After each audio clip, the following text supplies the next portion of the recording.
ప్రజలు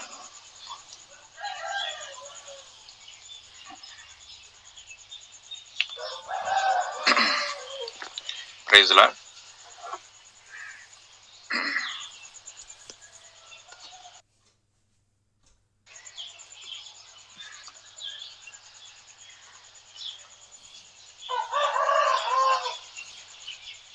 అన్న వినిపిస్తుంది అన్న, స్టార్ట్ చేయొచ్చు అన్న.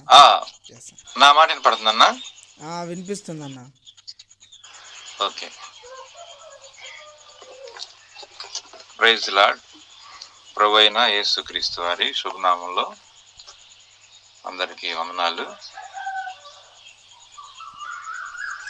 ఈ ఉదయకాల సమయంలో మనం దేవుని వాక్యంలో నుంచి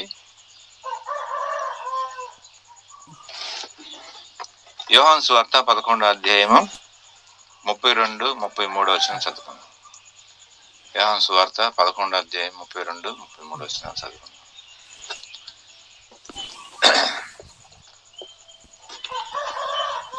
అంతటా మరియా యేసు ఉన్న చోటుకు వచ్చి ఆయన చూచి ఆయన పాదముల మీద పడి, ప్రభువా, నీవు ఇక్కడ ఉండిన యెడల నా సహోదరుడు చావకుండును అనెను.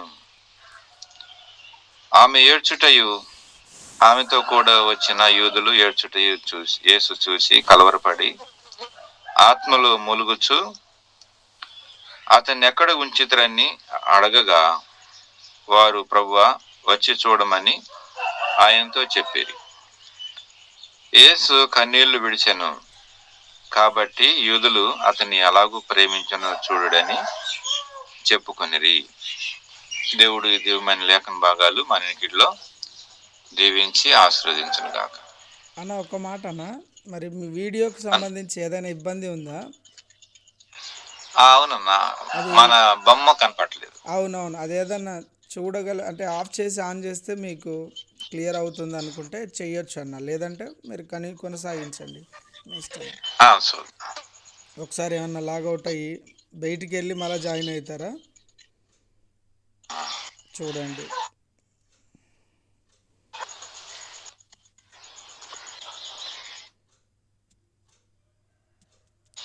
ఇంతవరకు బాగానే వచ్చింది, మరి ఇప్పుడు ఆరంభించిన తర్వాతనే అది కొంచెం వీడియో కనపడకుండా అయిపోయింది. పర్వాలేదు, 1-2 నిమిషాలు చూడండి, ఏదైనా ఇబ్బంది ఉందంటే.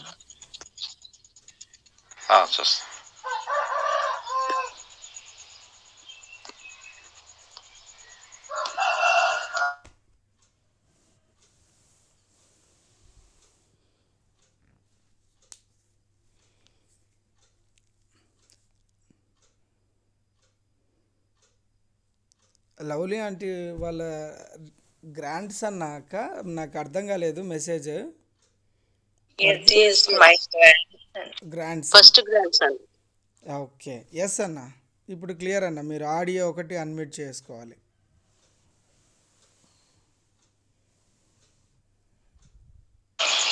ఎస్ అన్న, ప్రైజ్ లార్డ్. ఇక్కడ మనం దేవుని వాక్యంలో మనం చూస్తున్నాం కదా. అంతటా మరియా యేసు ఉన్న చోటుకు వచ్చి ఆయన చూచి ఆయన పాదముల మీద పడి, ప్రభువా, నీవు ఇక్కడ ఉండిన యెడల నా సహోదరుడు సావుకుండును అనెను. ఆమె ఏడ్చుటయు ఆమెతో కూడా వచ్చిన యూదులు ఏడ్చుటయు యేసు చూసి ఆత్మలో మూలుగుచ్చు అతని ఎక్కడ ఉంచిరని అడగగా. ఇక్కడ ఈ చదువుబడిన లేఖన భాగాలు మనం చూస్తే వారందరి ఎదుట, ఆ గ్రామస్తుల ఎదుట, అలాగనే మరియా ఆ ఇంట్లో, తర్వాత యేసు ప్రభు రక్షకుడు, వారందరి ఎదుట ఒక సమస్య ఉంది. ఆ సమస్య ఏంటంటే, ఒక వ్యక్తి చనిపోయాడు అన్నమాట. చనిపోయిన వ్యక్తి అక్కడ ఎవరు ఆ సమస్యను పూడ్చలేరు. అది ఎవరు పూడ్చేది కాదు, అది చాలా పెద్ద సమస్య. అది చాలా సివియర్ సమస్య. అయితే ఈ సమస్యను పూడ్చడానికి అక్కడ సరిపోయినటువంటి సామర్థ్యత కలిగినటువంటి పరిస్థితులు అక్కడ వారందరికీ హృదయాల్లో ఏముందంటే, ఇంక ఇది ఇంతే, ఇంకెవరు చేయలేరు అనేటువంటి ఒక పెద్ద సమస్య వారి ఎదుట ఉందన్నమాట. అయితే అది తీర్చగలవాడు వారి మధ్య ఉన్నారన్న సంగతి వారికి తెలియదు. అది తీర్చే దేవుడు వారి మధ్యలో ఉన్నారన్న సంగతి వారికి తెలియదు. అయితే మరి ఆ ఈ ఇక్కడ మనం సందర్భం చూస్తే వాళ్ళ ముందర ఏముందంటే, ఆ సమస్య తీరక ముందున్నటువంటి పరిస్థితి ఎలా ఉందంటే, అంతటా మరియ యేసు ఉన్న చోటుకు వచ్చి ఆయన చూసి ఆయన పాదముల మీద పడి, నీవు ఇక్కడ ఉండి అట్లా నా సహోదరుడు చావకుండును అని అంటుందన్నమాట. అంటే ఆమె కూడా ఏడుస్తుంది. తర్వాత ఆమె ఏడ్చుటయు ఆమెతో కూడా వచ్చిన యూదులు కూడా ఏడ్చుటయు అన్నమాట. అందరిది ఒకటే భావన అక్కడ మనకు కనపడుతుంది. రెండు పరిస్థితులు. ఒకటేమో అందరికీ ఒకటే సమస్య అక్కడ ఉంది ఒకటి. రెండవది అందరూ దుఃఖంలో ఉన్నారు. మరియా ఏడుస్తుంది, అలాగనే యూదులు ఏడుస్తున్నారు, అలాగనే ప్రభు కూడా మూలుగుతున్నాడు. చూసావా, ఇక్కడ మనం చూస్తే ఆమె ఏడ్చుటయు ఆమెతో కూడి వచ్చిన యూదులు ఏడ్చుటయు యేసు చూసి చూసి కలవరపడి ఆత్మలో మూలుగుచు ప్రభు కూడా ఆత్మలో మూలుగుచు. మరి తర్వాత 35వ వచనంలో చూస్తే యేసు కన్నీళ్లు విడిచాను. యేసు ప్రభువారు కన్నీళ్లు విడిచాడు అన్నట్లుగా మనం అక్కడ చూస్తున్నాం. చూసావా, అందరూ ఏడుస్తున్నారు అక్కడ. వారు ఎదుటిన్నటువంటి పరిస్థితి చాలా భయంకరమైనటువంటి పరిస్థితి అది. అయితే వారందరూ కూడా ఏడుస్తున్నట్లుగా మనం చూస్తున్నాం. అయితే ప్రభు ఈ సమస్యను చాలా సునాయాసంగా తీసేసాడు. అయితే ఏమన్నాడంటే, ఆయన ఏడ్చుచు అతనిని ఎక్కడ ఉంచిరి అని అడగగా, అతడు ఎక్కడుంచారు అతన్ని అని అడిగాడు. అంటే సమస్యను తీర్చడానికి ప్రభు వారికి అతి సమీపంగా ఉన్నట్లుగా మనం ఇక్కడ చూస్తున్నాం. వారి అక్కర తీర్చడానికి, వారి సమస్యను తీసివేయటానికి. అలాగనే ఇక్కడ మనం చూస్తే మరి యొక్క పరిస్థితి చాలా చక్కగా ఉంటది. యేసు ప్రభువారు మొదట దర్శించినప్పుడు ఆమె యేసు పాదముల యొద్ద కూర్చొని వినుచుండెను అని రాబడింది. తర్వాత యోహాను సువార్త 11వ అధ్యాయంలో ఆమె యేసు పాదముల మీద పడిను అని రాయబడింది. తర్వాత యోహాను సువార్త 12వ అధ్యాయంలో మనం చూస్తే అక్కడ యేసు ప్రభు పాదాల దగ్గర కూర్చొని మీ విలువ గల ఆ అచ్చట జటామాంస అత్తరును సేరునరు తీసుకొని యేసు పాదములకు పోసి తల వెంట్రుకలతో ఆయన పాదాలను తుడిసి ప్రభుని ఆరాధిస్తున్నట్లుగా మనకు కనపడుతుంది అన్నమాట. దేవుని మొదట ప్రభు దర్శించినప్పుడు మార్త దేవుని వాక్యం వింటూ ఉంది. రెండో యోహాను సువార్త 11వ అధ్యాయంలో ఆ అక్కర కోసం ప్రభు పాదముల మీద పడినట్లుగా ఉంది. ఆ అక్కర తీరిన తర్వాత మరి ప్రభు పాదాల దగ్గర కూర్చొని ప్రభుని ఆరాధిస్తున్నట్లుగా ఉంటుంది. కాబట్టి మొదట మనం దేవుని వాక్యం వినాలి, ఆ తర్వాత దేవుడి దగ్గర మన అక్కరను తీర్చుకోవాలి. అలాగా దేవుని దగ్గర మన అక్కర తీర్చుకున్న తర్వాత ప్రభుని ఆరాధించే విధానంలోకి నడిపించబడాలి. ఆరాధన అనేది చాలా గొప్పది. అది చివరిలో ఉంది. ఆరాధన అనేది అది చాలా గొప్పది అన్నమాట. అయితే ఆరాధన చేయటం అనేది అంత తేలిక కాదు. మొదట విషయాలని జరగాలి. ప్రభు పాదముల దగ్గర కూర్చొని ఎన్నో విషయాలు నేర్చుకోవాలి. ప్రభు దగ్గర ఎన్నో మేళ్ళు మనం అనిపించాలి. ఆ తర్వాత ఆరాధనలోకి మనం నడిపించబడాలి. ఆరాధన లేక ప్రార్థనలోకి మనం నడిపించే విధానం చాలా గొప్పదిగా ఉంటది అన్నమాట. ఈ క్రమం చాలా అందంగా ఉంటది కూడా, చూడటానికి కూడా చాలా అందంగా ఉంటది. మనం ప్రభుని ఆరాధించే విషయం చాలా గొప్ప విషయం అన్నమాట. ప్రార్థన చేయటం అంటే అది సామాన్యమైనటువంటి విషయం కాదు. చాలా మంది బలహీనులు మరి చిన్న చిన్న బలహీనతలు, పొరపాట్లు, అవిధేయతలు ఆధారం చేసుకున్న వాళ్ళు దేవుని ఆరాధించటం కానీ దేవుడు ప్రార్థించటం కానీ రాలేరు. వాళ్ళ బలహీనతలు వాళ్ళని ఆపేస్తాయి అన్నమాట. అందుకనే వారు దేవుడిని ఆరాధించాలన్నా, దేవుడికి ప్రార్థన చేయాలన్నా, దేవుడి కార్యాలు జరిగించాలన్నా కూడా అంత తేలిగ్గా దగ్గరకు రారు అన్నమాట. అందుకనే ఈ క్రమం చాలా ముచ్చటగా ఉంటుంది చూడటానికి కూడా అన్నమాట. అయితే మరి కొంతమంది ఇక్కడ ప్రభుతో సహా అందరూ కూడా వారు దుఃఖంలో మునిగి ఉన్నారు అన్నమాట. వేదన అన్నమాట, కన్నీళ్లు, ఏడుపు అనేది ఇక్కడ మనం చూడగలుగుతూ వచ్చాం. ఇవి గొప్ప కార్యాలు చేయగలుగుతాయి అన్నమాట. ఇలాంటి స్థితిలో ఉండాలి. అక్కడే పక్కన మార్తమ్మ ఉంది. అవన్నీ సమస్యలు, అన్ని డౌట్లు అన్నమాట. ఏవో పనుల మీద ఉంటది, కానీ అన్ని డౌట్లే. ప్రభు చెబుతున్నా కానీ కొన్ని విషయాలు అర్థం చేసుకునే స్థితి అన్నమాట. అది కాదు, కానీ దేవుని సన్నిధిలో మనం కన్నీటితో, దుఃఖంతో ఆయన్ని మనం దర్శించినప్పుడు అన్నమాట, దేవుడు గొప్ప కార్యాలు చేయటానికి ఆయన సామర్థ్యం కలిగినటువంటి దేవుడుగా ఉన్నాడు అనేటువంటి విషయం ఇక్కడ మనకి జ్ఞాపకం చేయబోతుంది అన్నమాట. అలాగే మన పితరులు కొంతమంది దుఃఖం స్థితిలో ఉండి ప్రార్థన చేస్తూ వచ్చారు. నిర్గమకాండంలో మనం చూసినప్పుడు 2వ అధ్యాయంలో మనం చూస్తే 23వ వచనంలో ఇక్కడ మన పితరులు ఏడుస్తున్నారు. చూడు, ఎంత దుఃఖంలో ఉండి ఏడుస్తున్నారు. ఇవి దేవుని సన్నిధానికి చేరిని అంటాం. 23వ వచనంలో, అలాగున అనేక దినములు, 2వ అధ్యాయము 23వ వచనం చదువుతున్నాం. అలాగునే అనేక దినములు జరిగిన పిమ్మట ఐగుప్తు రాజు చనిపోయాను. ఇశ్రాయేలీయులు తాము చేస్తున్న విట్టి పనులు బట్టి నిట్టూర్పు విడుచుచు మొరపెట్టుచుండగా తమ విట్టి పనులు బట్టి వారు పెట్టిన మొరలను దేవుని యొద్దకు చేరును. తర్వాత 3వ అధ్యాయం 7వ వచనం చదువుకుందాం. మరియు యెహోవా ఇట్లనెను, నేను ఐగుప్తులోనున్న ప్రజలను బాధలను నిశ్చయముగా నేను చూసితిని. పనుల్లో తమను కష్టపెట్టి వారిని బట్టి వారి పెట్టిన మొరలు వింటిని, వారి దుఃఖము నాకు తెలిసి ఉన్నది అన్నమాట. ఆ మాట కోసం దుఃఖము తెలిసి ఉంది. మన దుఃఖం మనం ఎట్టి దుఃఖంలో ఉన్నామో ప్రభువుకు తెలియాలన్నమాట. తెలిస్తే ఇమీడియట్ గా దేవుడి దగ్గర నుంచి సమాధానం మనకి వచ్చింది. మీ అనుభవంలో మీరు చెప్పొచ్చు, మీరు ఎప్పుడైనా కానీ దుఃఖంలో ఉన్నారా? ఆ దుఃఖం ఇమీడియట్ గా దేవుని దగ్గరకు చేరిందా? చేరితే దేవుడు ఏమైనా మీకు సమాధానం ఇచ్చాడా? ఇదే సాక్ష్యం. శనివారం యుగంధర్ అన్న సాక్ష్యం చెప్పండి అంటున్నాడు. చాలా మంది ఏం చెప్పాలబ్బా, ఏం చెప్పాలి అని చెప్పేసి మనం డౌట్ లో ఉంటున్నాం అనమాట. కొంత సందేహం, అబ్బా నేనేం చెప్పాలని. నీకు దేవుడు చేసిందేదో, నీ హృదయంలో ఉన్న దుఃఖమేదో దేవుడు నీకు ఏం మాట్లాడుతూ ఎట్లా ప్రత్యుత్తరం ఇచ్చాడో అదే సాక్ష్యం. చిన్న మాటలు, 2 మాటలు చాలు. ఈ వారంలో దేవుడు నేను ఇలాంటి పరిస్థితి, ఇది దేవుడు వెంటనే దీనికి ఇలాగ సమాధానం ఇచ్చాడు, లేకపోతే ఇలాగ సమాధానం ఇవ్వలేదు ఈ కారణాన్ని బట్టి అని చెప్పగలగాలి.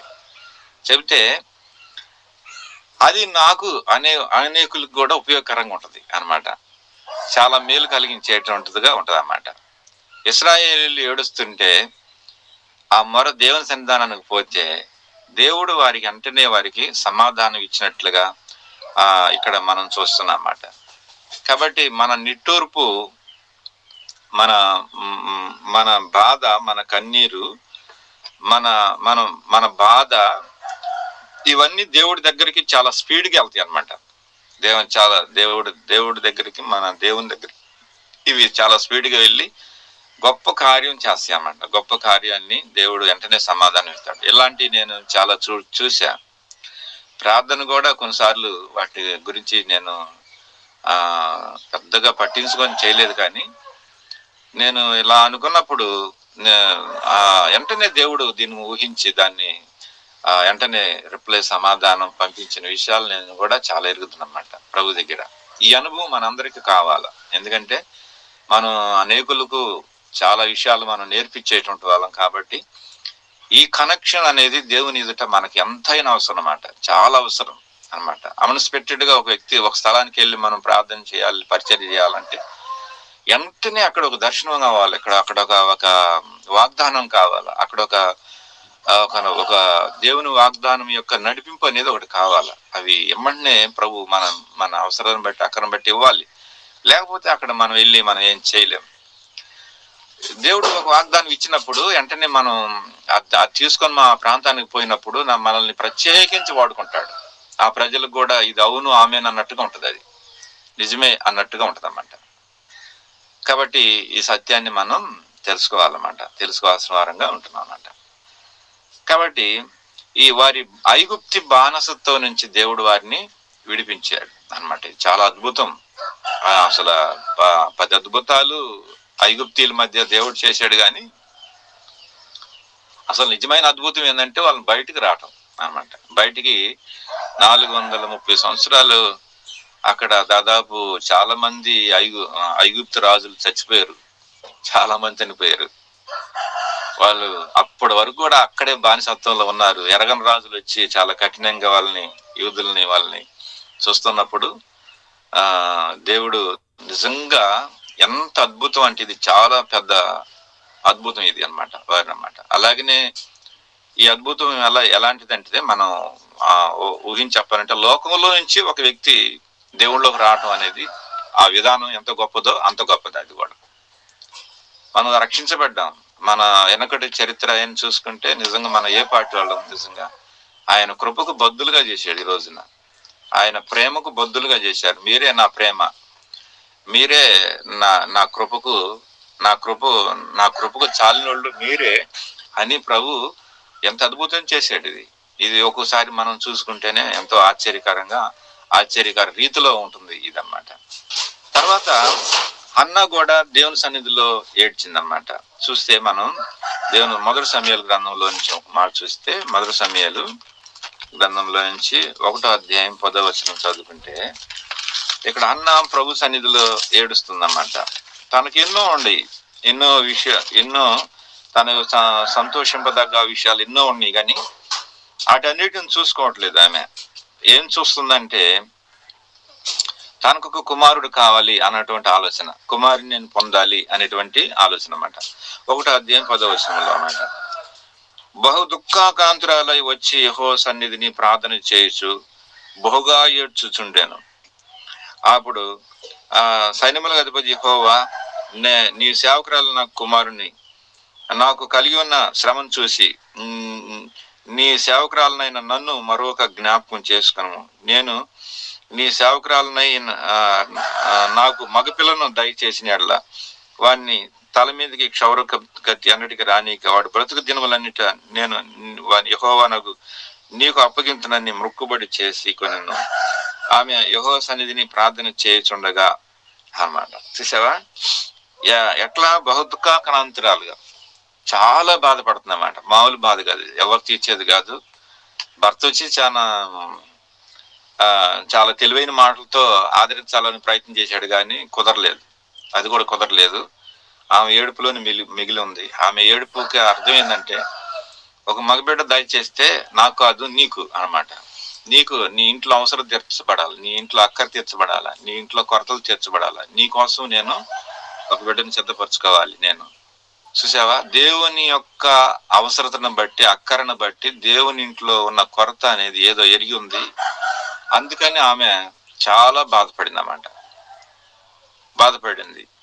చూసావా, చాలా సార్లు మనం ఏమనుకుంటామంటే, తన ఇంట్లో ఆమె పక్కన ఇంకొక ఆమె ఉంది కదా, ఆమె చేసిన ఇబ్బందిని బట్టి ఆమెను బట్టి అసూయ బట్టి అనుకుంటాం చాలా సార్లు. ఇది కూడా ఉండొచ్చేమో, కానీ ఆమె అసలు విషయం ఏంటంటే, దేవుని ఇంట్లో అక్కర ఎరిగింది, దేవుని ఇంట్లో కొరత ఎరిగింది, దేవుని ఇంట్లో ఒక వ్యక్తి అవసరమైన ఆ లోటు అనేది ఎరిగింది అన్నమాట. ఎరిగి ఆ ఇంట్లో ఆ కొరత, ఆ లోటు తీర్చేంత వరకు కూడా తాను ఎంత కన్నీరు గార్చిందంటే అంత కన్నీరు గార్చింది. ఎందుకంటే ఆల్రెడీ ఏలి కుమారులు తర్వాత ఏలి యొక్క స్థితి ఆమె అంతా ఎరిగుండొచ్చు అన్నమాట. ఎందుకంటే ఆ దినాల్లో వాళ్ళ పరిస్థితి అంతా అందరికి తెలిసిపోయింది. కాబట్టి అక్కడ కరెక్ట్ గా ఒక వ్యక్తి మంచి బలమైన శక్తివంతమైన కార్యాలు జరిగించడానికి, న్యాయం చేయడానికి ఒక వ్యక్తి అవసరమైందని ఎరిగి మొదట దానికోసం ప్రయాసపడింది. ఆ ఏడుపు, ఆ కన్నీరు, ఆ బాధ అంతా కూడా దానికోసం అన్నమాట. ఈ రోజున మనం చాలాసార్లు మనం ఏడుస్తుంటాం లోకంలో, నాకు అది కావాలి, ఇది కావాలి, నాకు నా ఆకలి తీర్చబడాలి, ఈ ఆకలి తీర్చబడాలి, ఇది మన బాధ అంతా. కానీ ఆనాటి దినాల్లో చాలా మంది దేవుని ఇంట్లో అక్కర కోసం, కొరతల కోసం చాలా మంది ఆ దినాల్లో చాలా ప్రయాసపడుతూ వచ్చారన్నమాట. అట్టి ప్రయాసం మన జీవితాల్లో కూడా తీర్చబడాలి. అది అట్లా ఆ విధానంలో ఉండాలన్నమాట. దేవుని యొక్క అక్కర తీరేలాగున, దేవుని ఇంట్లో కొరతలు తీర్చబడేలాగున, దేవుని ఇంట్లో ప్రతి పరిస్థితి పోడ్చబడేటట్టుగా ఉండేటట్లుగా చూసి దానికోసం మనం ఎక్కువగా ప్రార్థన చేసే వాళ్ళంగా ఉండాలి. ఇప్పుడు మనం ఆ హన్నా వల్లే మనం ఒక మగబిడ్డను మనం దేవునికి సమర్పించుకోవటం అనేది కాదు, కానీ దేవుని ఇంట్లో ఉన్న ప్రతి అవసరత ఏదో అక్కర ఏదో ఎరిగి దానికోసం మనం బలమైన ప్రార్థన అనే అంశం అనేది ఉండాలి. మన ప్రార్థన అంశాల్లో కూడా సంఘం యొక్క అవసరాలు ఏంటి అనేది కూడా ఉండాలి. మన ప్రార్థన అంశాల్లో కూడా సంఘంలో ఏ లోట్లు ఉన్నాయి, ఏ కొరత ఉంది, ఏం పొరచబడాల అనేది, సంఘం ఎలాంటి లోటులో గుండా వెళ్తుంది అనేది చూసుకొని ఆ కొరత కూడా తీర్చబడేటట్లుగా మనం ప్రార్థన చేసుకునేటువంటి వారంగా ఉండాలన్నమాట. అలాగే మనం మన దుఃఖం అలాంటిదిగా మనం ఉండేటట్లుగా మనం ప్రార్థన చేసుకునేటువంటి వారంగా ఉండాలన్నమాట. తర్వాత నెహెమ్యా కూడా ప్రార్థన చేస్తూ వచ్చాడు. నెహెమ్యా గ్రంథం 1వ అధ్యాయం 4వ వచనంలో చూస్తే నెహెమ్యా అడిగాడు, రాజు అడిగాడు, నీ స్థితి మొత్తం మారిపోయింది, ఏంటి కథ అని అన్నప్పుడు మొత్తం చెప్పాడు. రాజుగారి ఎదుటికి ఎవడు కూడా దుఃఖంతో వేదంతో మోహం వికారం చేసుకుని వెళ్ళకూడదు. అట్లా వెళ్తే వాడికి మరణ శిక్ష ఉంటది. అలాంటి స్థితిలో కూడా తన ముఖ కవలికలన్నీ కూడా మారిపోయినాయి.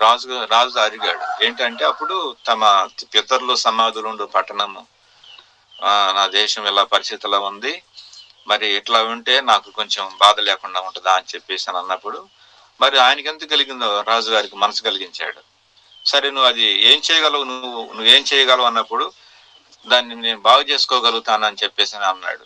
మరి ఒక్కడు అంత ఇశ్రాయేలులందరూ చెదిరైపోయారు, కొంతమంది బానిసత్వంలోకి వెళ్ళిపోయారు, కొంతమంది అక్కడ ఉండి చాలా నికృష్టమైన బతుకుతున్నారు. ఎలాంటి శక్తిగా ఆధారాలు లేవు. మరి అక్కడ దేవుని యొక్క అక్కర, దేవుని యొక్క పని ఎట్లా కూర్చబడాలి, అది ఎట్లా తీర్చబడాలి అది అనమాట. అంత సామాన్యమైన, అంత తేలికైన పని అది. అయినప్పటికీ రాజుగారితో సెలవు తీసుకొని తాను మరి అక్కడి నుంచి వెళ్ళి మరి ఆ యొక్క పట్టణాన్ని ప్రారీల్ని మరి ఇన్ని దినాలని డేట్ పెట్టుకొని మరి చక్కగా పని అంతా కూడా చేస్తూ వచ్చాడు. ఇది నెహెమ్యా దుఃఖంతో ఏడుపుతో చేయగలిగినటువంటి పని ఇది అన్నమాట. కాబట్టి ఆ పనికి విజయవంతంగా అయింది. కానీ దానికి ముందే ఉందంటే ఈ దుఃఖము, ఏడుపు, ముఖ వికారము అనేది అక్కడ మనం చూస్తాం నెహెమ్యా అన్నమాట. కాబట్టి మరి ఇది మనం చూడగలుగుతాం అన్నమాట. అలాగనే మనం ఇందాక చదివిన లేఖన భాగంలో మనం చూసినప్పుడు మరి చనిపోయిన లాజరు గురించి తాను మరి ఏడవటం అనేది మనం చూస్తున్నాం. చాలా దుఃఖంతో, వేదనతో. ఆ ఏడుపుకి ఊరోళ్ళందరూ కూడా ఏడ్చారంట అన్నమాట. చూడు మరి ఎంత ఎంత ఎంత ఇదిగా ఉందో ఆ యొక్క దుఃఖం అన్నమాట. ఆమె ఏడిస్తే ఊరు మొత్తం ఏడిచింది అనమాట. అలాంటి దుఃఖం అనమాట. ఆ దుఃఖంతో తన కుమారుడు, తన లాజరు, తమ్ముడైన లాజర్ని తాను బ్రతికించుకుంటా వచ్చిందన్నమాట. అలాగనే ఈ రోజున చాలా మంది చాలా స్థితిల్లో పడిపోయి ఉన్నారు. మందిరాల్లో సరైన స్థితిగతులు లేవు, పట్టించుకునే వాళ్ళు లేరు, భారం ఎత్తుకునే వాళ్ళు లేరు. మరి దేవుని ఇంట్లో లోటు ఏందనేది ఏం కొరత ఉందో చూసేవాళ్ళు కూడా లేరు. వస్తారు, 2 మాటలు దేవుని వాక్యం అంటారు, ఏదో అట్లాగూ కానికేస్తారు, వెళ్ళేసి వెళ్ళిపోతారు. ఇంక ఇక్కడ పరిస్థితి ఏంటో ఏమైందో అసలు ఎవరు చేసుకునే వాళ్ళు లేరు. కానీ మన దుఃఖం ఇలాంటిదిగా ఉండాలి. దేవుని ఇంటి పక్షాన, దేవుని ప్రజల పక్షాన, దేవుని కోసం, దేవుని యొక్క అక్ర తీర్చబడేటట్లుగా ఉండాలి అన్నమాట. అట్లా ఉన్నప్పుడు దేవుడు ఖచ్చితంగా మనం ప్రార్థనలకు నిజమైన సమాధానం ఇచ్చి దేవుడు మనం తృప్తిపరిచి ఆనందం చేస్తాడనమాట. మరి వీళ్ళు ఎంత సంతోషం వచ్చిందంటే 12వ అధ్యాయంలో ప్రభు పాదాల దగ్గర కూర్చొని విలువైన అత్తరు తీసుకొచ్చి ఆ పాదాలకు పూసి తల వెంట్రుకలతో తుడిసి మరి ఆయన దగ్గర పాదముల దగ్గర కూర్చొని ప్రభుని ఆరాధిస్తున్నట్లుగా మనం ఆ విషయాన్ని అంతటిని మనం చూడొచ్చు అన్నమాట. అలాగే ప్రభు మనం రానున్న దినాల్లో మనల్ని ఈ రీతిగా మనం సిద్ధపరిచి ప్రభు మనల్ని దీవించి ఆశీర్వదించను గాక అన్నమాట. ప్రార్థన చేసుకుందాం. Praise Lord. మనకి ప్రైజ్.